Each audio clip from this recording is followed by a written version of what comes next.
To give a successful presentation, they say you need to have a good beginning, a good ending, and keep them close together.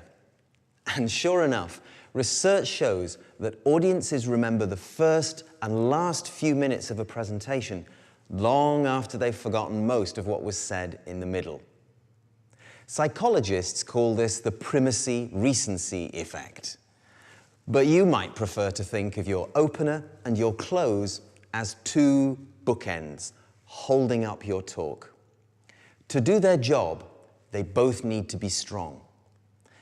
Now, starting off by saying good morning, introducing yourself, thanking your audience for coming, apologizing for a small technical problem with your audio visuals, and asking if people can hear you at the back is clearly not a strong opening. But neither is this. I want to talk to you today about the kind of world we, in the business community, are passing on to the next generation. What's wrong with it? It's short, direct, and boring. Let's see how it might have sounded. Environmental degradation, a declining economy, crippling taxes, chronic diseases, a life expectancy shorter than that of their parents, and $30,000 of debt for every man, woman, and child. This is the nightmare world we're passing on to our kids. Now that's a good opening. Watch how these presenters gain their audience's attention right at the start. Good morning. Sometime in the early 1980s, a business traveller called a low-cost carrier called People Express to reserve a flight.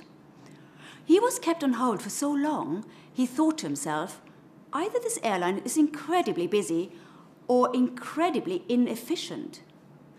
Needless to say, the flight was never booked, and People Express went out of business in 1987. The name of the business traveller was Richard Branson, who, recognizing a great business opportunity when he saw it, went on to launch Virgin Atlantic Airlines. And the rest, of course, is history.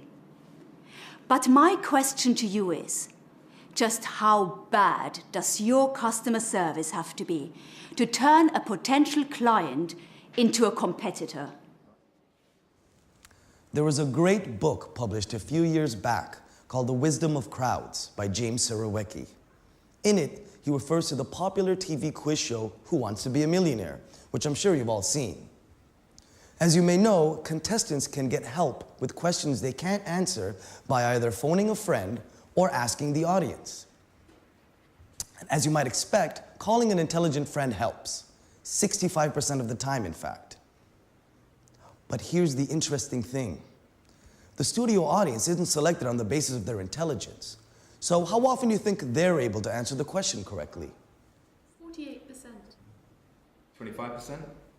33%? The answer is 91% of the time. Statistically, that's just amazing, and it proves the power of teams. I want to say a few things about winning. Did you know that in all the major golf tournaments of the last 25 years, the margin of victory has been less than 3 strokes? In Formula One motor racing so far this season, the average time difference between first and second place has been just over 7.5 seconds. And remember last Summer Olympics?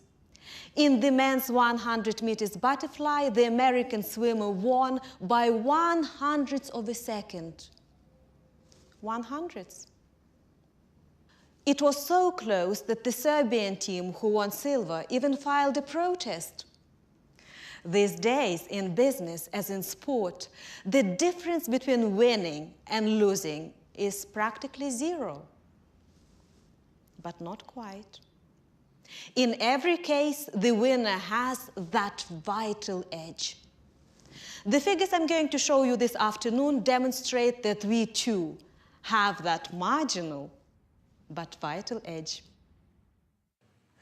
From your audience's point of view, the end of your talk might be even more important than the beginning. These are the words they will be left with after you stop. If you've ever been to a firework display, you'll know that the biggest, brightest fireworks are usually saved for the end. This doesn't mean you have to finish with a bang, but you do want to leave a lasting impression. Watch these presenters clinch the close. To summarize, whenever we have offered bonuses to incentivize our staff in sales, HR, and manufacturing divisions, productivity has increased, in some cases quite dramatically.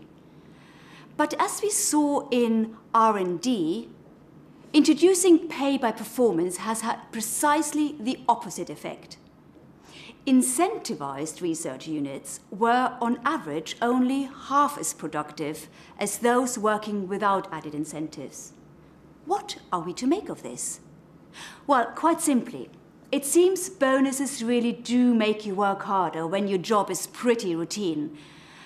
But when your job is creative, incentives just stress you out and actually make you less creative, not more. Clearly, we all need to go away and think of a fresh initiative for motivating our most mission-critical employees. Thanks a lot. As you know, it's a tradition in Asia to quote words of wisdom. So I'm going to be totally predictable and do the same. An ancient philosopher once said, "A man who chases 2 rabbits catches neither." In our research, we've been chasing too many rabbits for far too long. It's time to stop, to prioritize. If there's one thing we now need to do, in a word, it's this: focus.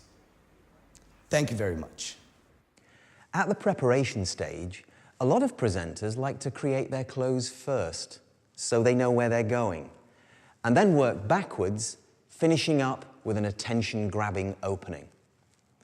But whichever way you plan your talk, make sure you always give priority to the first and last 3 minutes.